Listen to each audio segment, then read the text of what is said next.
佛祖和道祖谁更强？这是一个饱受争议的问题。众所周知，自从佛祖他老人家的信徒来到中原，道教就和对方互相看不顺眼。毕竟作为本土宗教，阿弥陀佛来之前，中原大地这块蛋糕都是自己的。现在有人虎口夺食，自然是不喜之极。道教起源于老子的道家学说，最早出现于东汉末年，供奉的至高神乃是赫赫有名的三清祖师，其中以太清老子为最，称其为道祖。虽然老子他老人家不一定认，但这道门领袖的位置是安上了。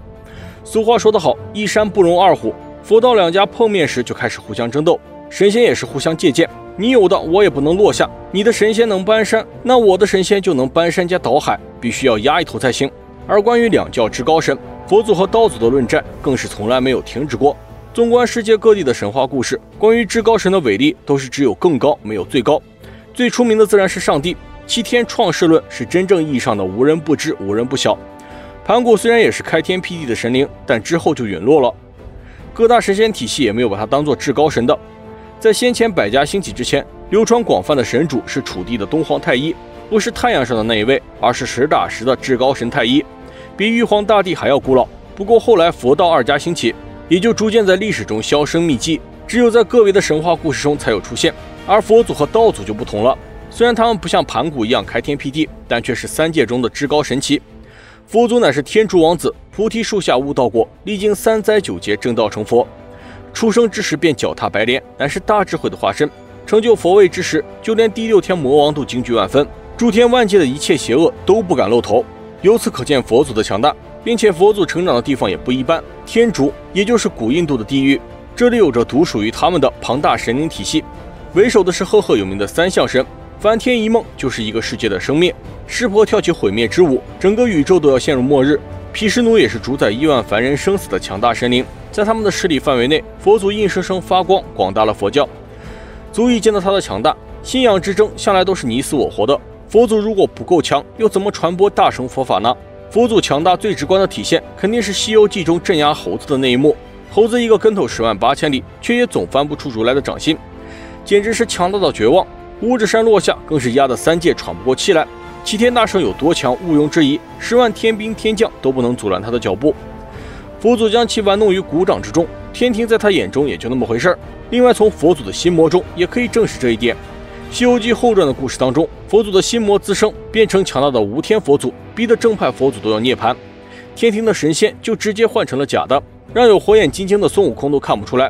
而从佛门的影响力来看，灵山佛门是人间的第2大教派，它以西牛贺州灵山为根基，势力遍及整个西牛贺州。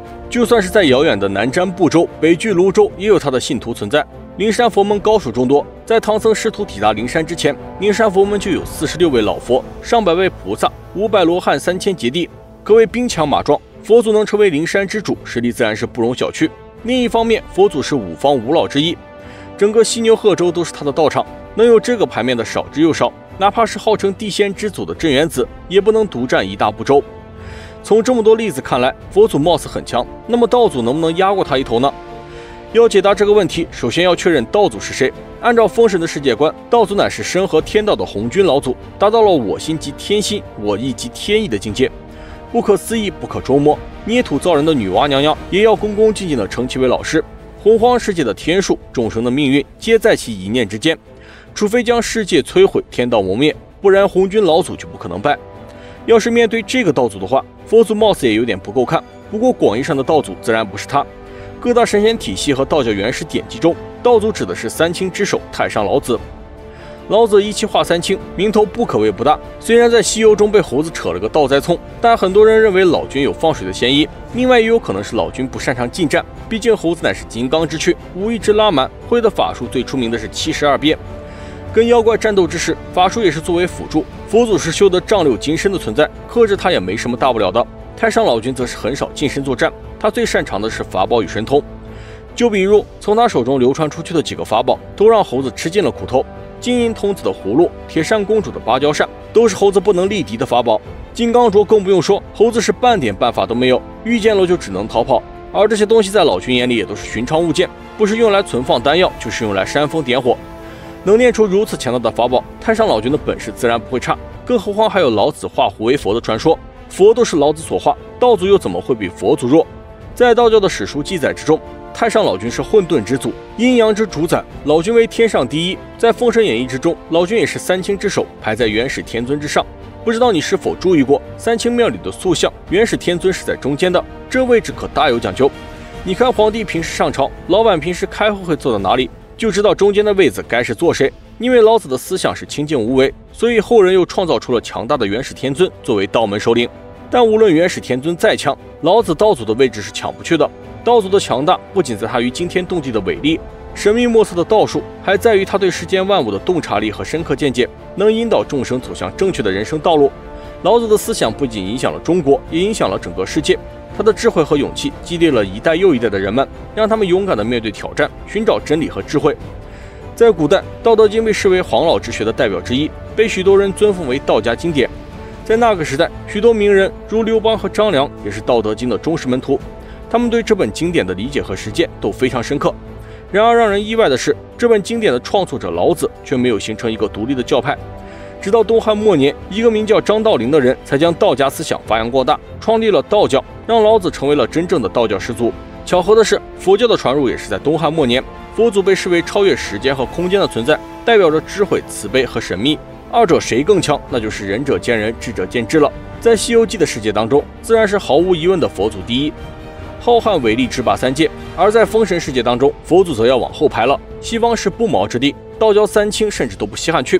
道祖高卧九重云，掌控天下大小之事。从两个世界的对比来看，自然是道祖更强大一些。毕竟西游的世界当中，佛祖地位虽然高，却也不能掌控三界。玉帝还是名义上的三界之尊，但二者毕竟没有真正意义上的打过一场，比较谁高谁低多少是有点难的。如果硬要分出一个高低，那么道祖应该是更胜一筹。比较道祖这个名字，意思乃是大道之祖，仙有仙道，魔有魔道，蛇虫鼠蚁各有自己的道路。人道之尊也是属于大道的一种，能被冠上道祖的名号，自然是天下众生道路的主宰。而佛祖乃是佛门之祖，利益上就稍微落了下乘。不过佛本是道，二者之间本就紧密联系，也不需要分得那么清。那么你觉得道祖和佛祖到底谁更加强大一点呢？本期神话故事就到这里，咱们下期继续。